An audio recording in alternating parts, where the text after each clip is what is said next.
Assalamualaikum warahmatullahi wabarakatuh.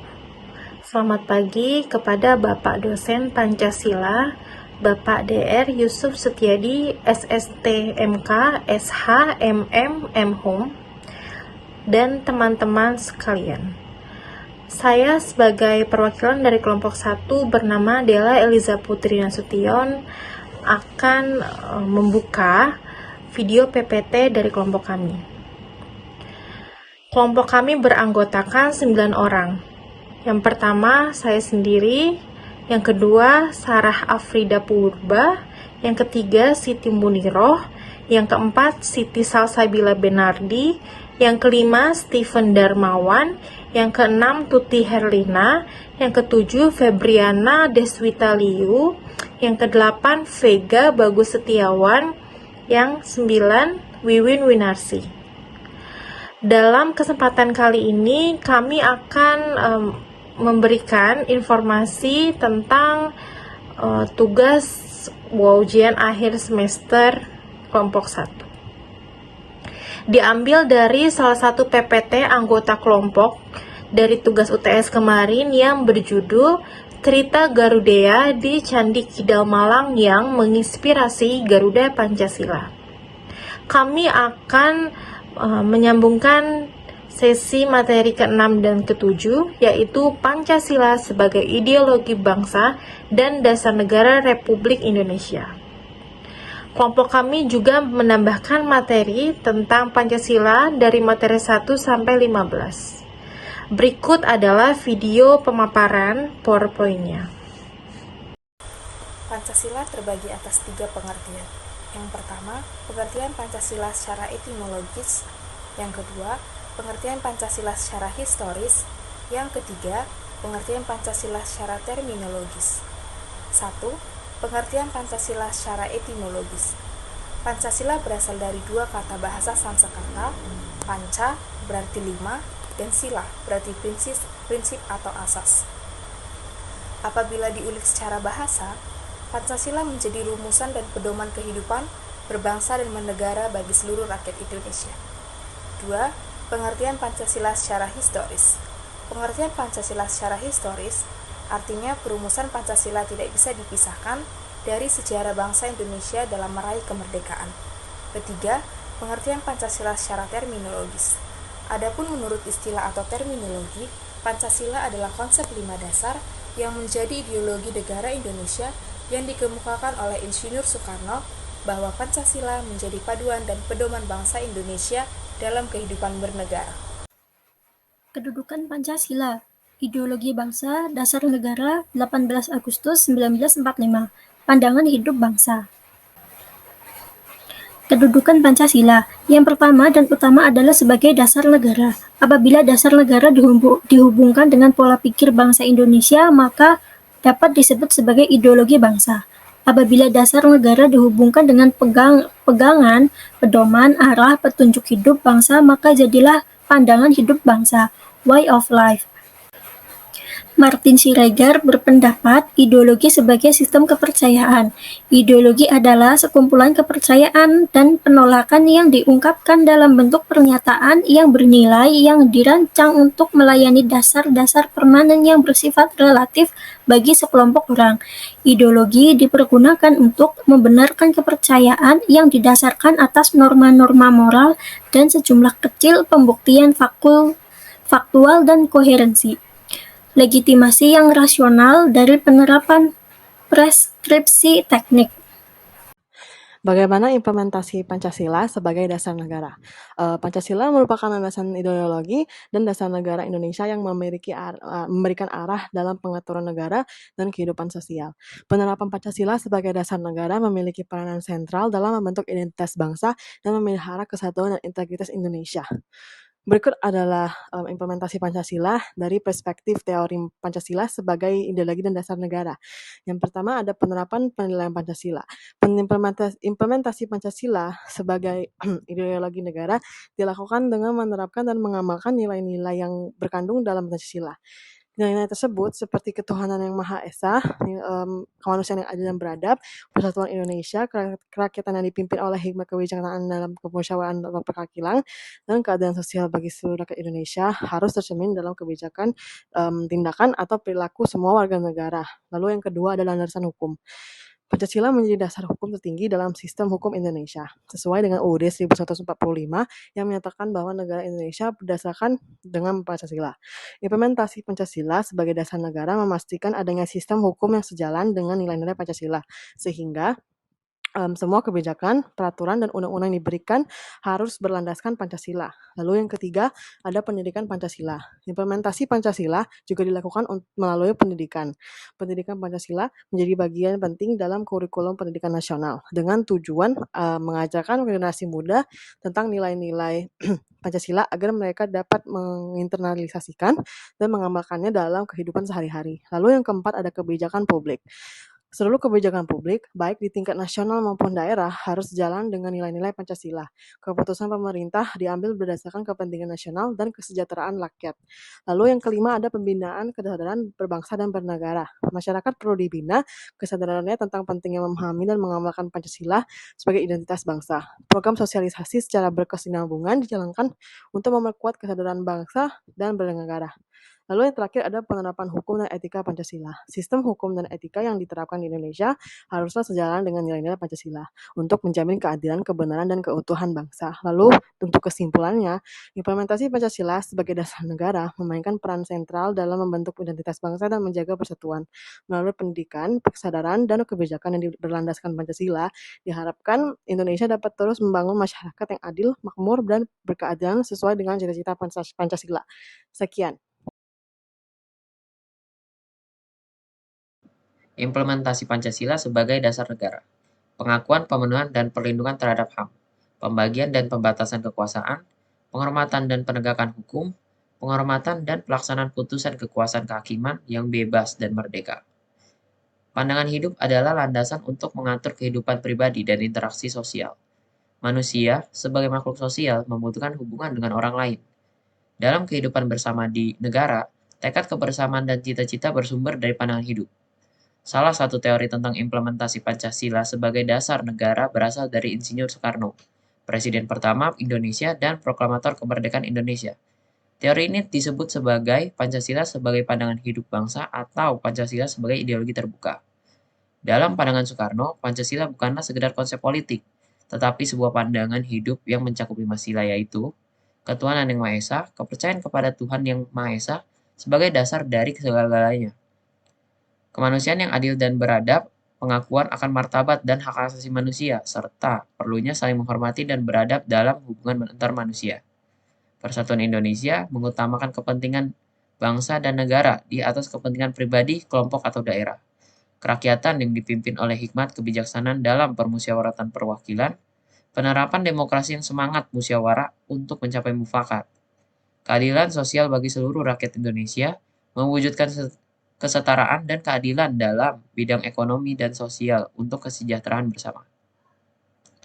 Soekarno menyebut Pancasila sebagai ideologi terbuka karena terbuka untuk diisi dengan nilai dan norma-norma baru sesuai dengan perkembangan zaman dan kebutuhan masyarakat. Selain itu, Pancasila juga dapat diintegrasikan dengan berbagai ideologi dan pemikiran lainnya selama tidak bertentangan dengan nilai-nilai dasar Pancasila itu sendiri. Teori Pancasila sebagai pandangan hidup bangsa ini menekankan pada pentingnya mengamalkan dan mengimplementasikan nilai-nilai Pancasila dalam setiap aspek kehidupan bermasyarakat, berbangsa, dan bernegara untuk mencapai kesejahteraan dan keadilan bagi seluruh rakyat Ideologi Indonesia. berasal dari bahasa Yunani. Secara etimologis terdiri dari dua unsur kata, yaitu idios. Dalam bahasa Inggris diterjemahkan menjadi ide, oleh orang Belanda diterjemahkan menjadi ide, dan di Indonesia ide diterjemahkan menjadi gagasan.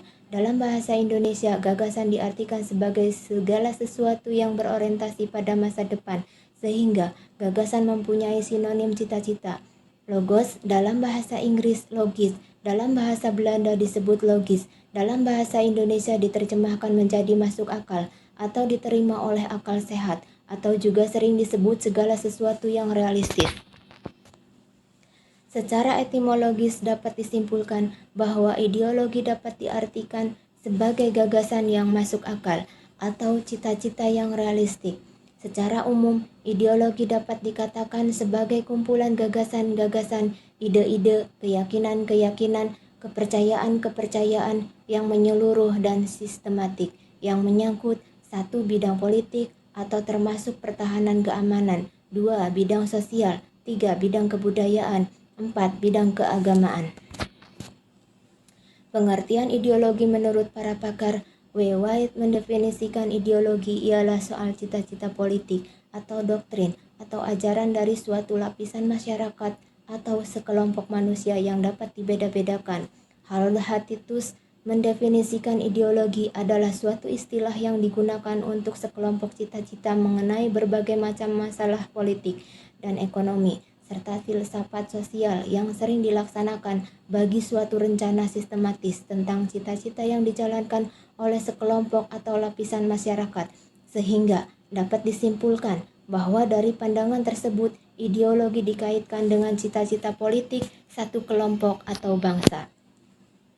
Sedangkan menurut H. Azian Tamim dan kawan-kawan, ideologi sebagai suatu gagasan yang realistik, sebab gagasan yang tidak realistik akan menjadi angan-angan atau utopia, sehingga gagasan dapat diartikan sebagai segala sesuatu yang berorientasi ke masa depan atau yang sering disebut sebagai cita-cita atau sering diartikan sebagai pandangan hidup masyarakat dan bangsa.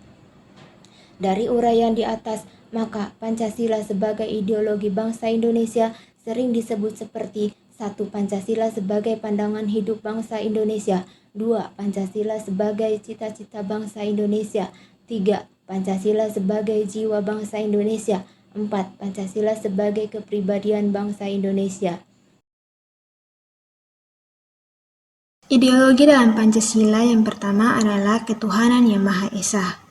Sila pertama yakni memberikan kebebasan masyarakat dalam memeluk agama yang diyakini. Yang kedua, kemanusiaan yang adil dan beradab. Sila kedua yakni dengan saling menghormati sesama masyarakat sesuai adab ketimuran. Masyarakat Indonesia wajib untuk saling memiliki rasa hormat baik secara individu maupun kelompok. Yang ketiga, persatuan Indonesia. Sila ketiga mengharuskan masyarakat mementingkan kepentingan golongan ketimbang kepentingan individu. Yang keempat, kerakyatan yang dipimpin oleh hikmat kebijaksanaan dalam permusyawaratan perwakilan.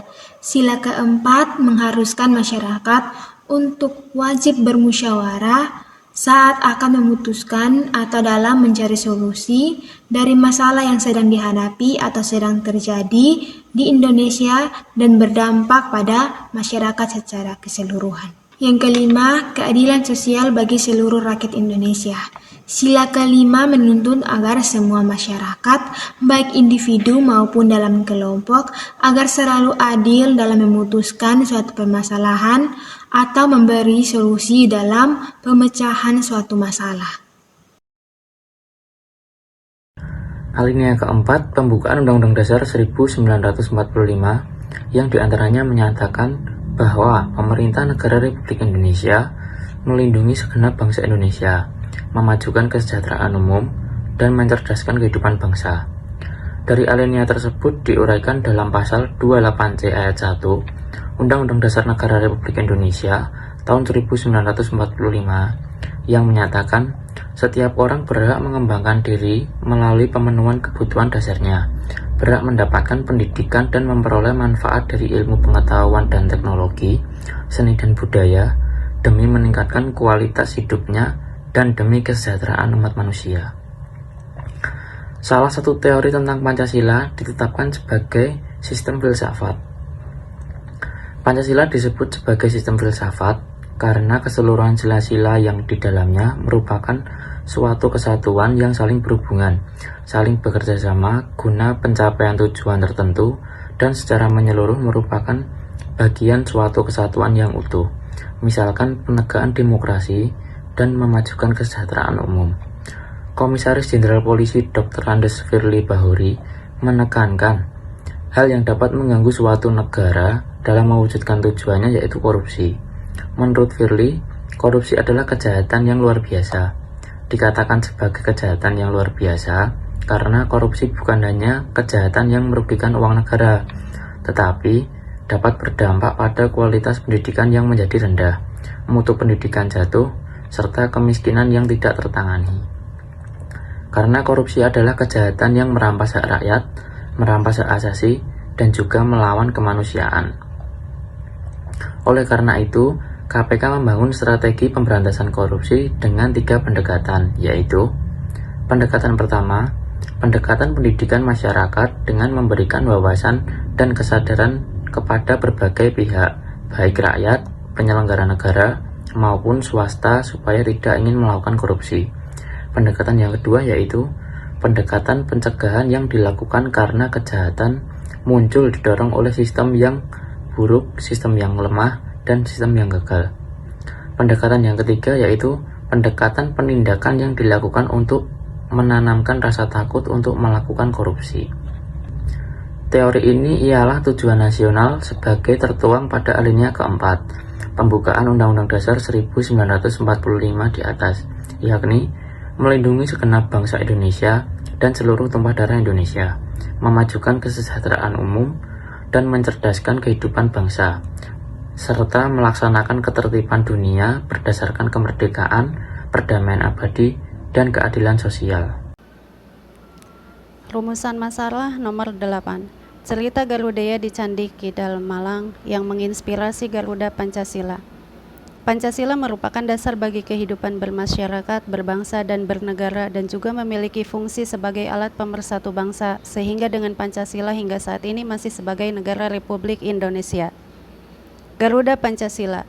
Pemilihan Garuda sebagai lambang negara oleh Panitia Lencana Negara bentukan Presiden pertama Republik Indonesia Soekarno bukan tanpa alasan yang jelas. Pemilihan Garuda sebagai lambang negara itu terilhami cerita masa lampau yang menjadi nilai-nilai karakter dalam bawah sadar manusia Indonesia. Femi Eka Rahmawati dalam bukunya berjudul Meneroka Garuda Pancasila dari Kisah Garudeya menyebutkan bahwa relief-relief Garudeya tersebar di banyak candi di Jawa Tengah dan Jawa Timur. Relief dan cerita Garudeya itulah yang mengilhami Bung Karno dan panitia persiapan lambang negara. Simbol Garuda Pancasila dipilih karena mencerminkan nilai-nilai tertuang dalam Pancasila. Pemilihan Garuda sebagai lambang negara itu juga menjadi upaya para pendiri bangsa meneruskan tradisi kerajaan Kahuripan di masa Raja Airlangga yang menggunakan Garuda Muka sebagai lambang. Sumber inspirasi lukisan Garuda Muka yang menjadi lambang negara itu termuat dalam Peraturan Pemerintah Nomor 66 Tahun 1951 yang ditetapkan tanggal 17 Oktober 1951 dan diundangkan pada tanggal 28 November 1951 Lembaran Negara 2 tahun 1951. Dijelaskan dalam peraturan itu bahwa lukisan Garuda diambil dari benda beradaban Indonesia serta tergambar pula pada beberapa candi sejak abad ke-6 sampai abad ke-16 Masehi. Relief Garudeya ini termuat dalam sejumlah candi termasuk di Jawa Timur, baik di Candi Prambanan, Candi Penataran, Candi Dieng, Candi Mendut, Candi Pawon, serta Candi Kidal di Malang. Di antara sejumlah relief Garudeya yang ada di sejumlah candi itu, keberadaan simbol Garuda yang telah mendarah daging dalam mitologi bangsa Indonesia itu tergambar dengan sangat jelas pada relief Garudeya di Candi Kidal Malang. Kesimpulan, ideologi merupakan seperangkat sistem yang diyakini setiap warga negara dalam kehidupan bermasyarakat, berbangsa, dan bernegara yang memberikan arah dan tujuan untuk kelangsungan hidup. Kedudukan pokok Pancasila yaitu sebagai dasar negara Republik Indonesia tercantum dalam alinea 4 pembukaan Undang-Undang Dasar Negara Republik Indonesia tahun 1945. Rekomendasi secara umum dan khusus. Secara umum, Pancasila sebagai dasar negara memiliki fungsi penting yaitu untuk mengatur pemerintahan.